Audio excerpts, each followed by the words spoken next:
আপনার আমার নেত্রী যিনি, বঙ্গবন্ধুর কন্যা তিনি।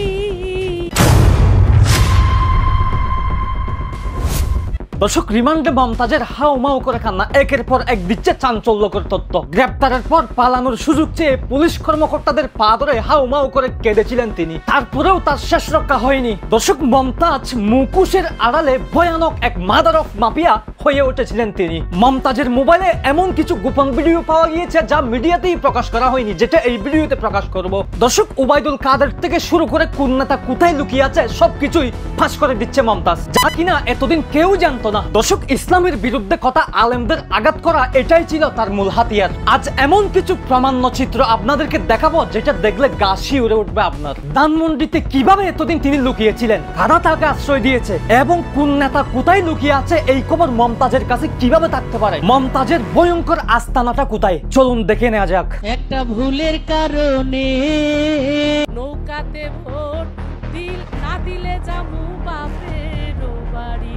পতিতালয় থেকে উঠে আসা মমতাজ হাসিনা পালিয়ে যাওয়ার পর থেকে এতদিন কোথায় কিভাবে লুকিয়েছিলেন, এসব নিয়ে গণমাধ্যমে প্রতিনিয়ত কথা হচ্ছিল। আওয়ামী লীগের বড় বড় নেতাকর্মীরা এখনো কেন ধরা ছোঁয়ার বাইরে, এই প্রশ্ন জনগণের। দর্শক, রাঘব বোয়াল পালিয়ে যাচ্ছে, চুনোপুটি ধরা খাচ্ছে, বিষয়টা হয়ে গিয়েছিল এরকম। তবে কেন তাদের গ্রেপ্তার করা হচ্ছে না, কারা তাদেরকে লুকিয়ে রেখেছে? বাংলাদেশের সাংস্কৃতিক জগৎ থেকে সরাসরি রাজনীতির মঞ্চে পদার্পণ করেছিলেন যিনি, সেই মমতাজ বেগম। একসময় তাকে বলা হতো লোকসঙ্গীতের রানী, কিন্তু সময়ের সঙ্গে সঙ্গে তার পরিচয় পেয়েছে এক নতুন মোড়। সংসদে বসে কখনো গান গেয়ে, আবার কখনো ইসলাম ও আলেম সমাজকে নিয়ে আপত্তিকর মন্তব্য করে তিনি হয়ে উঠেছিলেন আলোচিত, আবার কেউ কেউ বলেন বিতর্কিত। এইভাবে অকথ্য ভাষায় আজকাল ওয়াজ শোনা হয়, খুললেই দেখা যায় এগুলো একজন আর একজনকে গালিগালাজ ছাড়া, ভালো কথা ছাড়া খারাপ কথাই সেখানে বেশি শোনা যায় মানুষ স্পিকার। একসময় জনপ্রিয় এই শিল্পী আওয়ামী লীগের শাসনামলে হয়ে উঠেছিলেন বহু নেতার মনের খোরাক। অভিযোগ উঠেছে তিনি তার প্রভাব কাজে লাগিয়ে নিয়েছেন নানা অবৈধ সুযোগ। সম্প্রতি গ্রেপ্তারের পর রিমান্ডে একের পর এক চাঞ্চল্যকর তথ্য পাশ করছেন মমতাজ।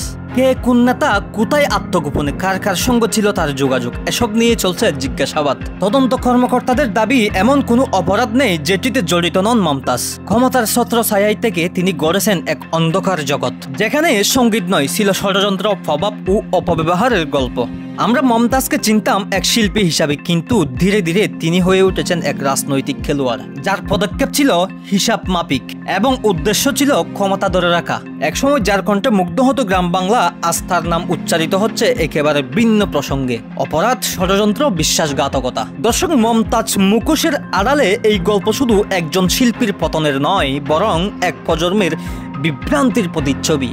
মমতাজ ছিলেন মূলত এক ইসলাম বিরোধী। সংসদে বসে ইসলামের বিরুদ্ধে কথা বলতেন, ইসলাম নিয়ে ষড়যন্ত্র করতেন এবং বাংলাদেশ থেকে ইসলামকে উৎখাত করার যে পায়তারা, তিনি কিন্তু সেটা চালিয়ে যাচ্ছিলেন। বিভিন্ন সময় আলেমদের নিয়ে, ওয়াজ মাহফিল নিয়ে কটাক্ষ করে তিনি মন্তব্য করতেন এবং এমনভাবে তিনি শেখ হাসিনার গুণগান গাইতেন, বঙ্গবন্ধুর গুণগান গাইতেন, শুনে আপনার মনে হবে তিনি যেন তেলের খনি নিয়ে গিয়েছেন সংসদে।